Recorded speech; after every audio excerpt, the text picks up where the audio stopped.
チは、決別です。ごまちゃんも一緒ですよ。かわいい。突然ですが、いつどこで誰が何をした、ゲームって知っていますか？数人で、いつ、どこで、誰が、何をした、をそれぞれ考え、それを並べて一つの文章を作る遊びです。国語の授業でやったんですが、超楽しかったです。もっと手軽に一人で遊んでみたいですね。ということで、今回はいつどこで誰が何をした、ゲームを一人でやるシステムを作ってみましょう。まず、どういうものを用意するかを考えましょう。まず必要なのがお題。お題の答えをいくつか用意しておきましょう。そしてスクリプトを使って、それぞれのお題から一つの答えをランダムに選び、すべての答えを一つの吹き出しにまとめるようにしたいですね。ボタンを押したら実行されるようにしましょうかね。実際に作っていきましょう。ここに都合よく用意されているパーツを、スイッチのモデルに加工していきます。加工中。これでスイッチっぽくなりましたね。これらのパーツがすでに固定されてるのかどうかよくわからないですね。プロパティから確認できるので、してみましょう。チェックが入ってなかったので、固定されてなかったようです。皆さんも固定をお忘れなく。2つのパーツをモデルでまとめます。2つを選択した状態で右クリック。モデルとしてグループ化を押します。名前を変更。記名中。ここではボタン1とします。こうすると、ワークスペース内で複数のパーツを移動させるときに便利なので、積極的にグループ化しましょうね。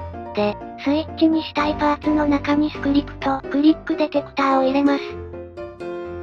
吹き出しはキャラクターモデルから出させようと思います。キャラクターを出してみましょう。ウィンドウタブからツールボックスを起動。で、なんかいいやつないかな。君に決めた。これで召喚できましたね。キャラクターに対してボタンがでかすぎるので、大きさを調整。いい感じですね。では、次はスクリプトを書いていきましょうか。まずは、お題の答えを書いていきましょう。最初に、いつ、の答えを入れておく入れ物を作りましょうか。まずは中括弧を入力。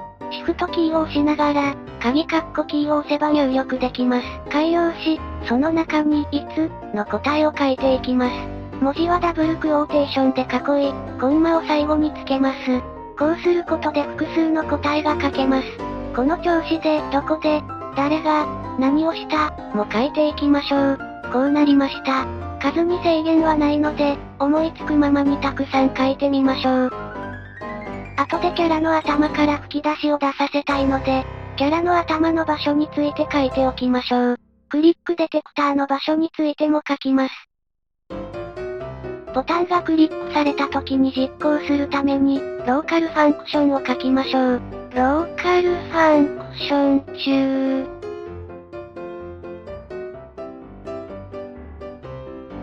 この間に書き込んだものが、ボタンがクリックされた際に実行されます。とりあえずキャラクターに吹き出しを出させるように書いてみましょうか。やることが多いとき、私は思いついた順に書いていきます。見づらいですがご了承ください。次にキャラに言わせたいことを仮ですが書いていきます。ローカル、言うこと。こう書くことで、吹き出しが出るようになります。次に、言うことの中身を書いていきます。これも仮ですが、いつ、どこで、誰が、何をした、を一つの文章にしたいですね。それから、各答えの間にスペースを入れ、読みやすくなるようにしたいです。スペースはダブルクオーテーションで囲い、スペースの領土なりにピリオドをこんな感じで入力。変数、ローカル、と文字列、スペース、を並べて書くとき、こう書く必要が出てくるようです。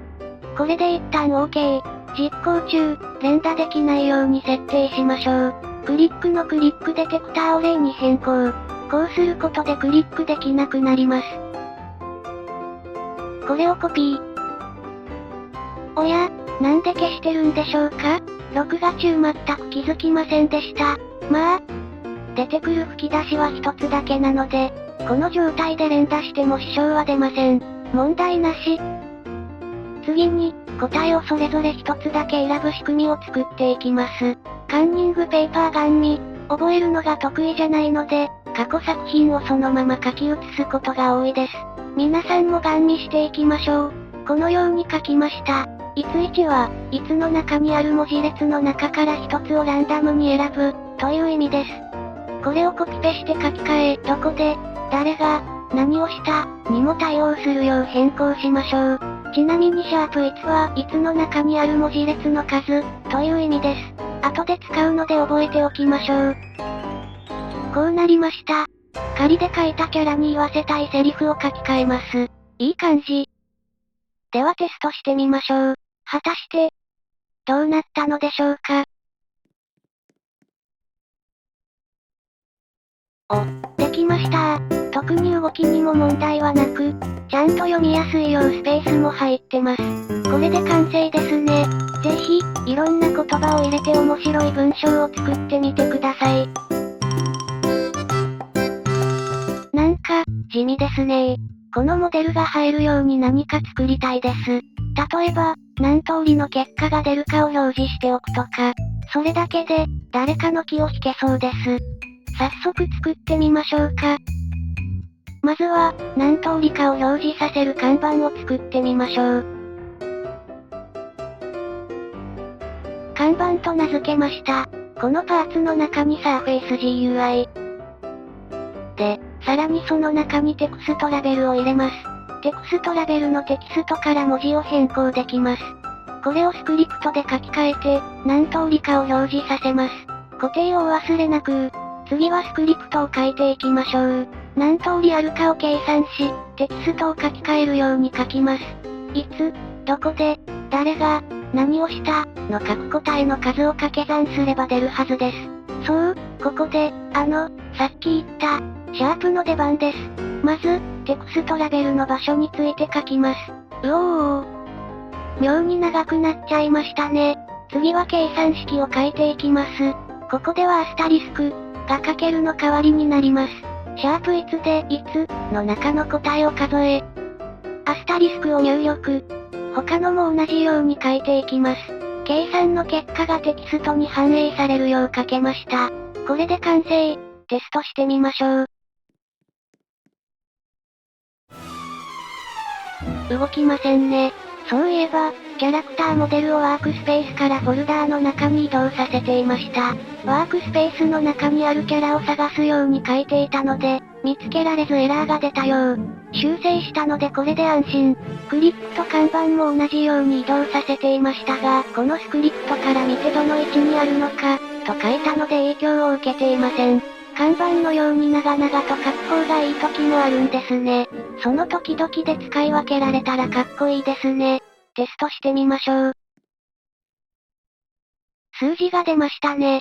840通りらしいです。答えも合ってますね。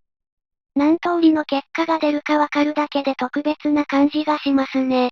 ですが、このままじゃ来た人には何の数字か理解できないので、書き直してみましょう。全部で数字、通りの結果、と表示するようにします。変数をピリオドで囲い、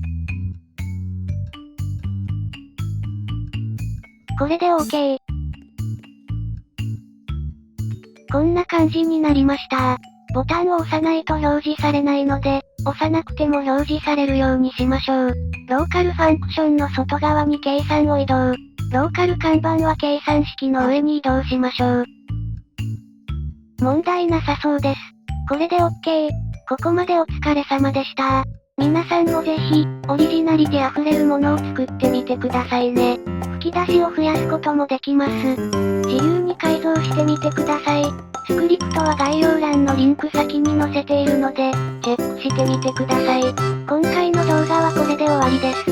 ご視聴ありがとうございました。